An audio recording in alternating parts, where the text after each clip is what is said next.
to Indian financial assistance, everything is absolutely transparent, everything is so transparent. Now, in total terms, it is more than $2 billion since President Soli assumed office and after his visit to India in December 2018. And this assistance is in various forms because the requirements of the country, some part of this over $2 billion assistance is in the form of grants.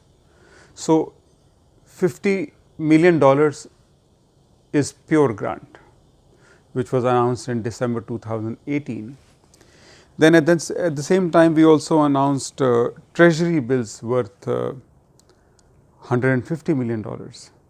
For that, whatever the interest rate is, Government of India is bearing the interest for that. We also announced a currency swap agreement for $400 million. This was something signed between our central bank, the Reserve Bank of India, and the Maldives Monetary Authority. So, this was valid for 1 year, which means from July last year to July this year. But this year, because of the the COVID situation, we received a request from the government of Maldives to extend it. So, we extended it by a year. So, this is very helpful for MMA. In addition to that, there is this line of credit which was announced in December 2018 for $800 million. This is a line of credit extended by the Exim Bank of India. I do not need to go through the terms and conditions and the interest rate, because interest rates are very transparently mentioned on the website of the Exim Bank, but still of course, I can share with you. It is 1.7% interest, 5 years moratorium, a tenure of 20 years, but then all these terms and conditions are very much in public domain on the website of Exim Bank. After that, because of the COVID situation, other requests were made. So, we assisted the government of Maldives with financial assistance of $250 million.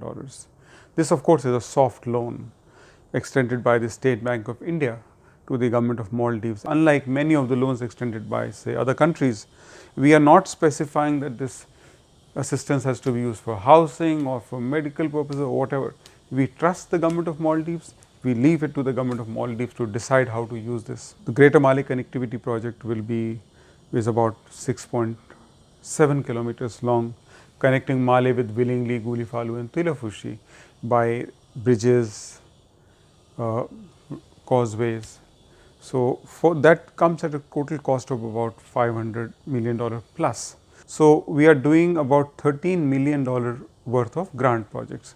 Now, these are projects which have high impact on the communities, relatively small in size, but more direct in terms of benefits to the communities in the islands, like drug detox,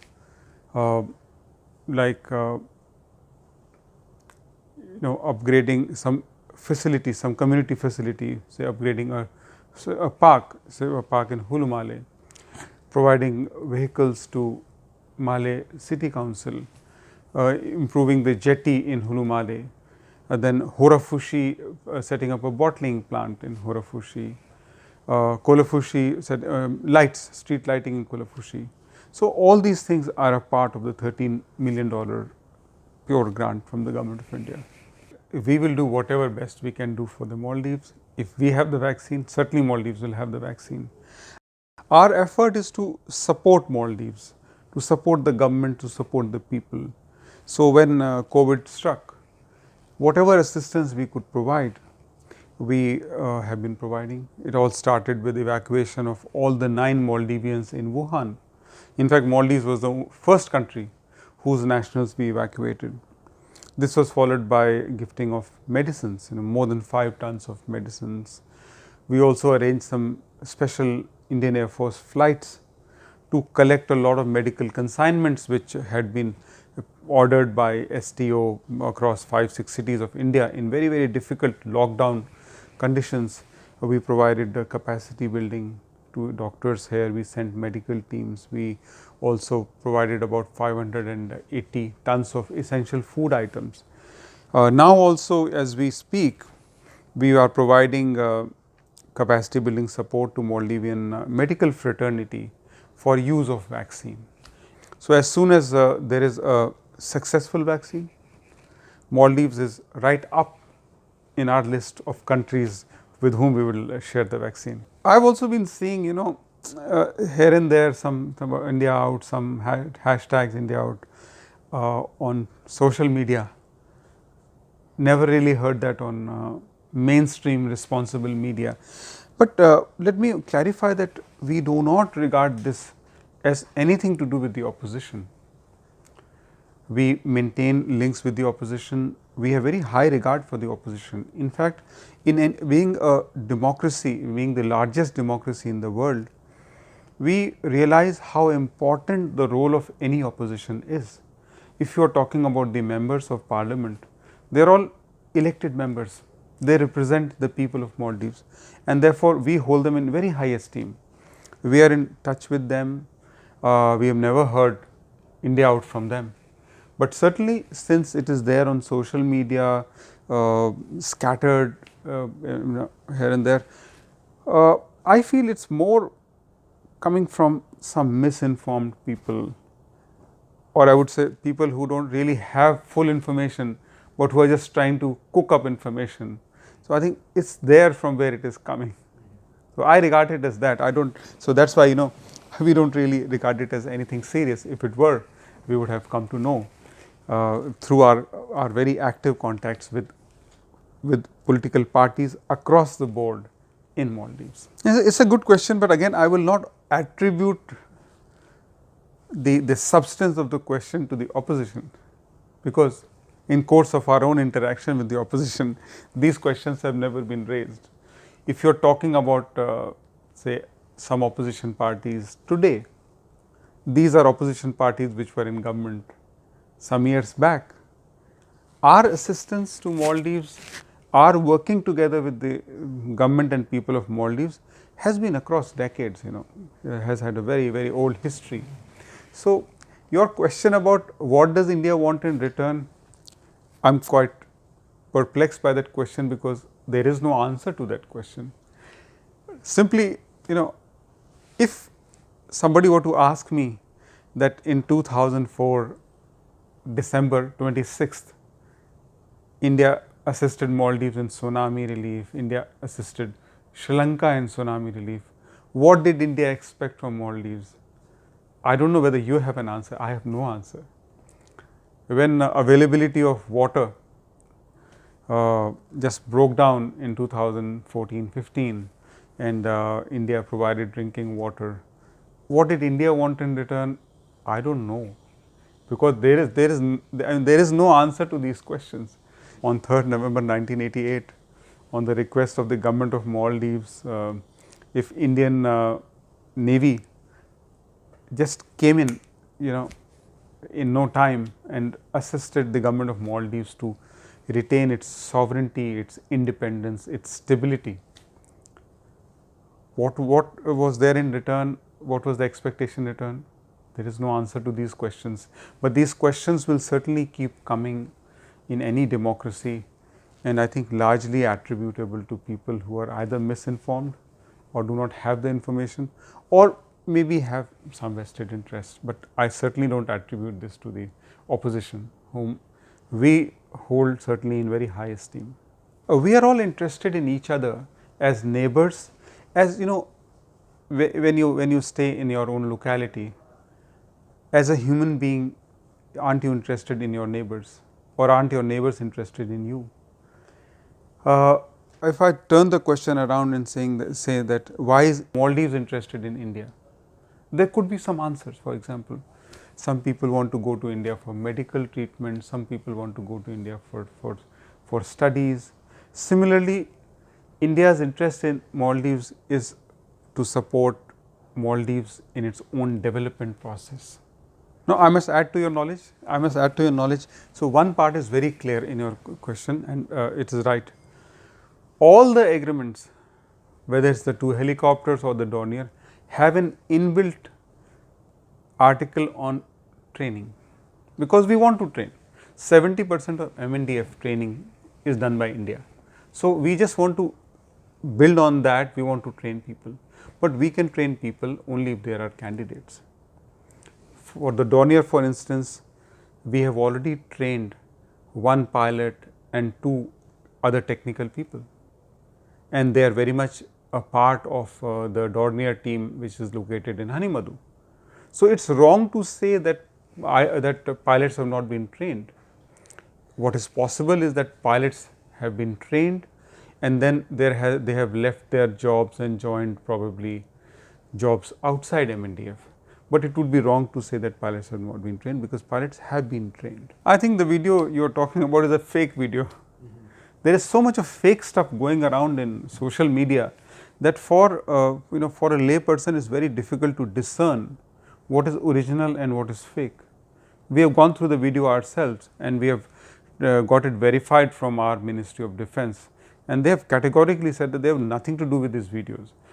If you look at what the videos which are circulating in social media in Maldives or in India or in several parts of the world, they are just a concoction of lies, they are just digital creativity, an example of digital creativity, something put together with something else, distorted facts, figures, some voiceovers, so all those things. But about this video, I can categorically mention to you that these are all fake videos, and I think those who spread fake videos and lies are not doing any service to the nation or to the relationship between India and Maldives. I think this question has come up a few times in the Information Commission also.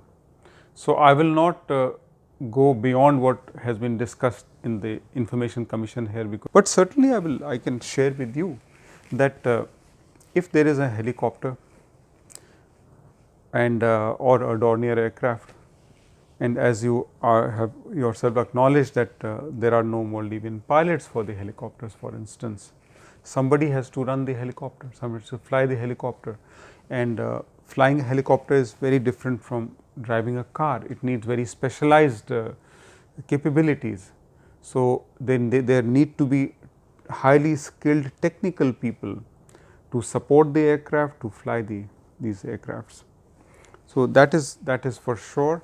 And another thing I would like to tell you is that as far as the numbers are concerned, these are the numbers which are entered in the documents signed between countries, which are confidential documents, and these documents have been signed across governments. So, the first helicopter came in 2011 when President Nasheed was the president. Second one came in 2016 when President Yamin was the president. The third aircraft, which is a Dornier, has come now when President Soli is in office. So, it is across different presidencies that formal requests by the government of Maldives have been made to the government of India, and we have been able to respond to these requests in a very positive way. But I should also add to this that these aircrafts are running completely under the control and command of the MNDF. So, when MNDF says that they should go from one place to another, they do that. If MNDF says that they should engage in some humanitarian work, they do that.